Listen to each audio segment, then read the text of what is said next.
Hey, I'll check out the audiobook of Lew Rockwell's Fascism versus Capitalism, narrated by me, Scott Horton, at audible.com. It's a great collection of his essays and speeches on the important tradition of liberty. From medieval history to the Ron Paul Revolution, Rockwell blasts our statist enemies, profiles our greatest libertarian heroes, and prescribes the path forward in the battle against Leviathan. Fascism versus Capitalism by Lew Rockwell for audiobook. Find it at Audible, Amazon, iTunes, or just click in the right margin of my website at scotthorton.org. All right, you guys. Welcome back to the show. I'm Scott Horton. It's my show, The Scott Horton Show. Hey, all you people listening to just the interview archives later, you know that they come from this live show. Live noon to 2 on the Liberty Radio Network. That's Eastern Time. 11 to 1 Texas time. LibertyRadioNetwork.com, LRN.FM. All right, next up is our friend Jason Ditz from antiwar.com. He is the news editor at antiwar.com, news.antiwar.com, covering all the bad news for you every single day. And I really don't know how you do it, man. You do it better than anybody does. Jason, welcome back to the show, dude. How are you? I'm doing good, Scott. How are you? I'm doing real good. Appreciate you joining us again on the show. Been too long since I had you on. Happy to have you back. There's so much going on. But let's start with Yemen, because that's the thing that no one else is talking about at all, because, hey, we're leading from behind. And so all them Yemenis dying aren't quite newsworthy, at least in America. I guess there's some coverage in Europe. But anyway, tell us everything important that you think we need to know about the war going on in Yemen right now, please, sir, if that's not too broad of a question. Wow, that's a broad question. It goes back quite a bit. So the Houthis are a largely political movement, but they're predominated by Shiite leadership. They're based around the northern part of the country along the Saudi border, and their longtime complaint was that governments have just kind of taxed them and that's it.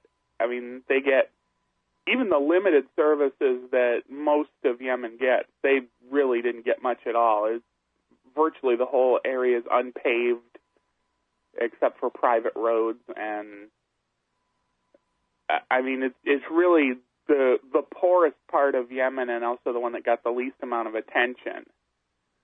Well, the original founder of the Houthis was a member of parliament who agreed to an alliance with the Saleh government on the idea that it would get some of these political disputes resolved.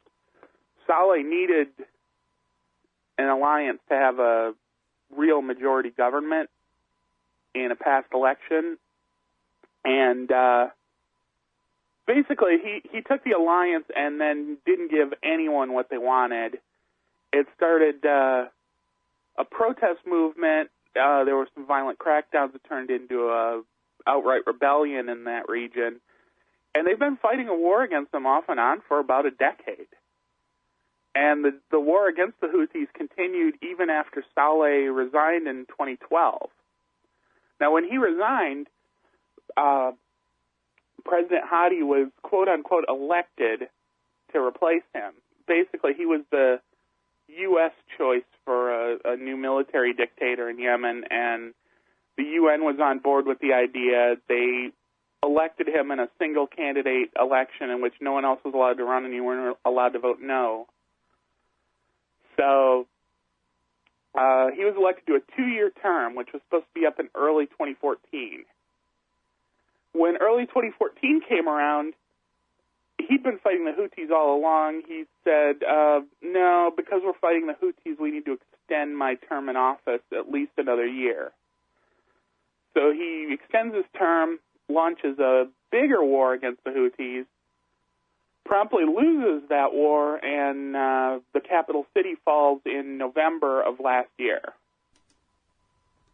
So, interestingly, the Houthis don't really take over once they capture the capital city. They start saying, okay, we're going to have talks on a democratic transition and actual real elections this time. President Hadi wasn't keen on that idea, so he took off in January, resigned, moved to Aden, announced that he's going to have to take the country back militarily. In pretty short order, he lost Aden, too, and fled to Saudi Arabia. So that brings us to March. In March, Saudi Arabia declares war, saying they have to reinstall the rightful president of Yemen. And they've killed thousands of people. They retook Aden, which has been, from the Hadi government's perspective, redefined as the new capital city. And they've been fighting a war there ever since. It's been a really bloody war. There are now thousands of Saudi and Emirati and Bahraini troops on the ground. And to make matters worse, there's this naval blockade, which Yemen's a mostly desert country, doesn't have much agriculture, also not a great place to fish, even though it's a coastal area. So about 90% of their food is imported on a yearly basis. But this blockade's made it almost impossible to import food. So you've got kind of a looming famine, particularly in the parts of the country still held by the Houthis, because every time someone tries to deliver food to those parts of the country, Saudi Arabia destroys airports, they destroy naval ports. They just want to make sure that the food doesn't arrive, which they say is because they think weapons are being smuggled in. And they're really setting the stage for of the 4,500 people or so killed already, a lot of them are civilians, but they're really setting the stage for what could be a huge civilian death toll from just the famine alone. Yeah, and now, so let's really examine that part of it. This number 90%, 80%, 90%, that's what I've heard too, this whole 9 months long. That's what Patrick Coburn says and the UN says, and I know that you're getting that from real and credible and multiple sources. But they've been saying that for so long, and the blockade has been going on for so long, I gotta wonder whether we're talking about an impending famine or an actual famine. People can't go very long without food. So, if they're not importing their food and they really are that dependent on it, obviously the war has, made, the price of gasoline prohibitively expensive. So all the distribution channels are shut down and everything.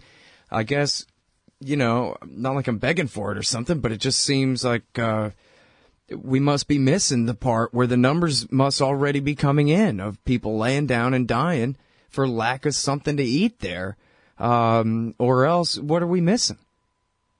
Somebody smuggling stuff in from Oman somehow, or what? Yeah.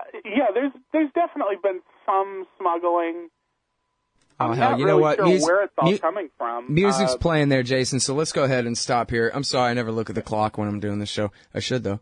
I'm going to let you answer that on the other side of this break, just how desperate is the humanitarian situation there. And then we're going to get back to the actual war, the goals and the means and the ends and what the hell's going on. America's role, of course. It's the great Jason Ditz, news.antiwar.com. Hey, y'all, Scott Horton here for Liberty.me, the social network and community-based publishing platform for the liberty-minded. Liberty.me combines the best of social media technology all in one place, and features classes, discussions, guides, events, publishing, podcasts, and so much more. And Jeffrey Tucker and I are starting a new monthly show at Liberty.me, Eye on the Empire. It's just $4 a month if you use promo code SCOTT when you sign up. And hey, once you do, add me as a friend on there at scotthorton.liberty.me. Be free. Liberty.me. All right, you guys, welcome back. Wrapping up the show already for today, man. Got Jason Ditz on the line. He's the news editor at antiwar.com, news.antiwar.com. We're talking about the war in Yemen. And, sorry, I know it's a big, complicated question, and I know that, you're in Michigan, not reporting out of Yemen and stuff like this, so it's okay if you don't know, but I just wonder, maybe it has been reported and I just really have not been paying close enough attention, of just how bad the famine is already hitting the people of Yemen. This famine that was announced beforehand, to be the inevitable, predictable result of this war. As warned by so many back months ago, Jason.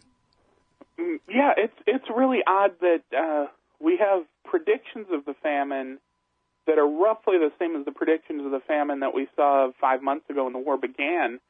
But we really don't get a lot of detail about just how bad it is, especially in the Houthi territories, because most of the reporting is coming out of Aden, which the pro-Saudi forces control, and they're allowing food into the territory they control, of course.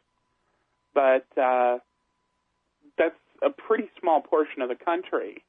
I mean, Aden's a pretty heavily populated city, but other than that, there's not a lot that is controlled by the pro-Saudi forces. So we really don't know how bad it's gotten. A few months ago, the reporting on the ground was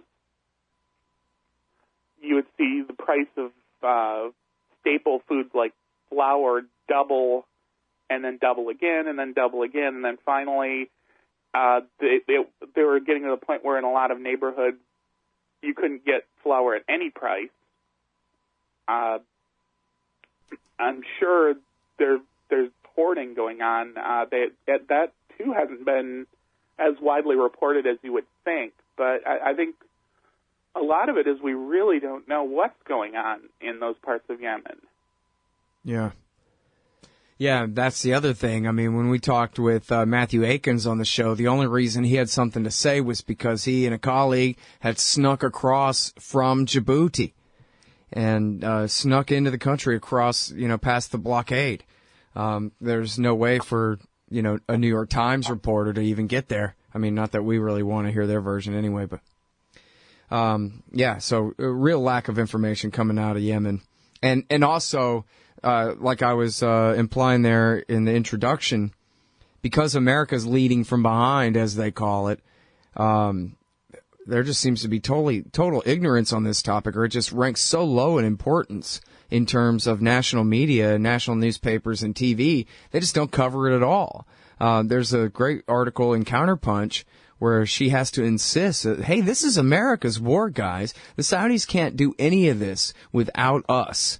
And, I wonder what all you know about that. Obviously, the Wall Street Journal has covered this a little bit, and there have been some other reports, but it mostly seems to just go without saying that America's running this war for the Saudis, Jason. But what do we really know about it? Well, it's really incredible. It gets such limited coverage, America's involvement, but whenever we get information, it's exactly as you say. It really is, in a lot of ways, America's war. U.S. Air Force planes are doing most of the in-air refueling for Saudi bombers. U.S. surveillance planes are helping them pick targets. U.S. military advisors are basically consulting with the Saudis on everything, and U.S. warships have, on occasion, even participated in the naval blockade. So the U.S. has done everything except literally drop the bombs, and even in that, they're picking where the bombs are being dropped and just letting the Saudis do it with planes that we've been giving them over the course of the last couple of decades.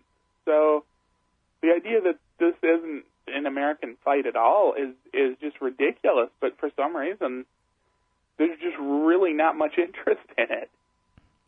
All right, so now when it started, the question was, I'm sure I asked you in this very same way, how the hell are they supposed to reinstall Hadi with air power? I mean, that's stupid, but now they've invaded. But who's invaded and how much? And do they have a real force? You said that they're declaring aid in the new capital now, which kind of sounds like a funny sore loser kind of thing. But on the other hand, it means that, hey, he's not in exile in Saudi anymore, and they are, again, backed by the American imperial superpower. So is it just a matter of time before this ground force, how big is the ground force? And you think they will be capable of reinstalling Hadi in power in Sana'a? Because after all, like you said, the Houthis, they're from the north. They're not the natural power regime to reside in Sana'a. If anybody is, it's not them.